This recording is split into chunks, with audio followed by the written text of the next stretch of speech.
Жұмысшы мамандықтар жылы аясында және тіл саясатын қолдау мақсатында ерекше бастама қолға алынды. Компания жекелеген құрылымдық бөлімшелерінде қазақ тілін насихаттауға бағытталған әдеби еңбек вахтасы онлайн эстафетасын ұйымдастырды. 2023-2029 жылдарға арналған Қазақстан Республикасындағы тіл саясатын дамыту тұжырымдамасын іске асыру аясында компания орталық аппарат, жекелеген құрылымдық бөлімшелер мен филиалдарының қызметкерлері арасында әдеби онлайн эстафета ұйымдастырды. Шараның басты мақсаты еңбек, жұмысшы мамандықтар, жасампаздық пен отансүйгіштік тақырыптарын арқау еткен қазақ әдебиетін кеңінен насихаттау болды. Қатысушылар бейнероликке қазақ прозасы немесе поэзиясынан үзінді оқыды. Үзіндіні мәнерлеп жеткізген соң эстафетаны әріптестеріне жолдады. Үздік бейнероликтер компанияның ресми парақшаларында жарияланды.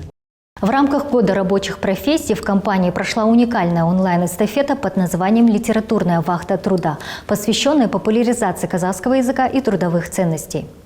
В рамках реализации концепции развития языковой политики в Республике Казахстан на 2023-2029 годы компания организовала литературную эстафету среди сотрудников центрального аппарата, филиалов и обособленных структурных подразделений. Цель посредством произведений казахской литературы рассказать о труде, рабочих профессиях, созидании и патриотизме. Участники записывали видеоролики, на которых читали стихотворения или фрагменты прозы на казахском языке. Затем они передавали эстафету следующему участнику.